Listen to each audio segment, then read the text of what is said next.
Hindi ko alam kung bakit ganun siya. Ginagawa ko naman ang lahat, sinusunod ko naman ang lahat ng gusto niya. Iniiwasan ko may magawa kung hindi niya magugustuhan pero wala pa rin. Hindi ko alam kung ano yung gagawin ko.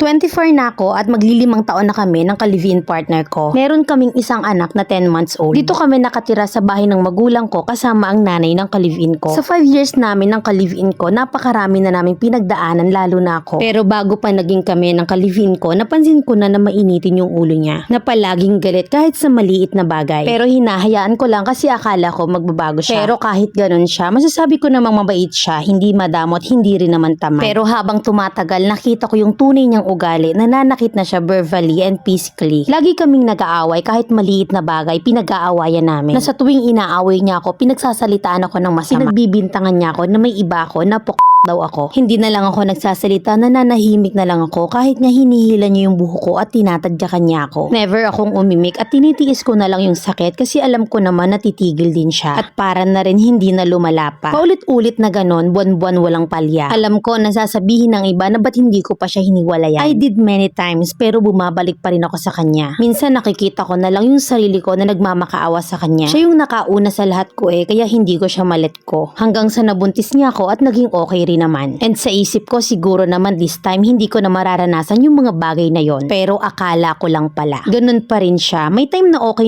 kami, ang sweet niya. Maalagain, pinoprovide niyang lahat ng kailangan ko like vitamins, check-up. Pero hindi niya pa rin napipigilan ang sarili niyang saktan ako. Hindi ko alam kung bakit ganun siya. Ginagawa ko namang lahat, sinusunod ko namang lahat ng gusto niya. Iniiwasan kung may magawa kung hindi niya magugustuhan pero wala pa rin. Hindi ko alam kung ano yung gagawin ko. Ngayon nga 10 months old na yung anak namin. Oo, good provider siya na ibibigay niyang lahat ng needs namin ng baby ko. Ako yung humahawak ng sahod niya pero never akong gumastos ng para sa sarili ko. Kasi ayokong dumating yung araw na sumbatan niya ako. Pero ganun pa rin, nag-aaway pa rin kami at ganung eksena pa rin kahit katabi ko yung anak namin. Kahit nga magkaayos kami, after ng away, palihim akong umiiyak gabi-gabi. Natatakot ako na baka sa susunod na mga araw mangyari na naman yon. Napapagod na ako at ang bigat-bigat na sa damdamin ko lalo na't wala akong mapagsabihan. Kasi wala rin naman akong mga kaibigan. At ayoko rin namang magsabi sa mga magulang ko kasi ayokong mag-iba yung tingin nila sa ka-live-in ko. Magtitiis na lang siguro ulit ako.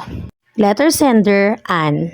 Doon tayo sa alam mo na yung ugali ay nagpabuntis ka pa, ina ka. Mami, ang ugali ng lalaki hindi yan magbabago na kapag nagkaanak na ay hoping ka na. Suntok sa buwan yung mga ganyang klase. Siguro kung may makalusot ay iilan. Itinali mo lang yung sarili mo na dapat sana may pagkakataon ka, hindi ka nalinawan lalo kang nabulagan. Biruin mo na bago naging kayo, pansin mo nang may attitude. Chuta, ang daming sign, Mima, sinunggaban mo pa rin. Masukista ka te. Yung sabihin ka na lang na pokpok ka, hindi nakatanggap-tanggap To think na siya pa yung nakauna sa'yo ha. Yung saktan ka, sa bunutan ka, bakla ba yan? Ilang beses kang humihiwalay pero ikaw pa rin yung nabalik at nagmamakaawa ka sa kumag na yan. So karinyo brutal yung sistema nyo, yan yung gusto mo. Yung pagod na pagod ka na pero nagtitiis ka. Hindi mo rin masabi sa mga magulang mo dahil ayaw mong masira yung image niya. Putakte kang bata ka, paano? Anong gagawin mo? Ganyan na lang, mapapatay ka na, mag-i-stay ka pa. Literal na patay ka sa kanya pero siya mapapatay ka na. Ginawa mong panchimbagang sarili mo, ginawa mong basahang literal. Abay iha, ilang buhay ba yung meron ka? Siyam ba? Ilan na ba yung nagamit mo? Nakawalo ka na ata titiis ka hanggang maubos yung nag-iisang alas mo. Nasundo mo yung inis ko doon sa last line mo na magtitiis na lang siguro ulit ako. Bakit sumulat ka pa? Hindi mo lang ako pinatulog sa sulat mo kailan ka hihingi ng tulong sa mga magulang mo? So ang lagay aantayin na lang ng mga magulang mo na magkagulatan na lang na nasa bahay ka na ng posporo.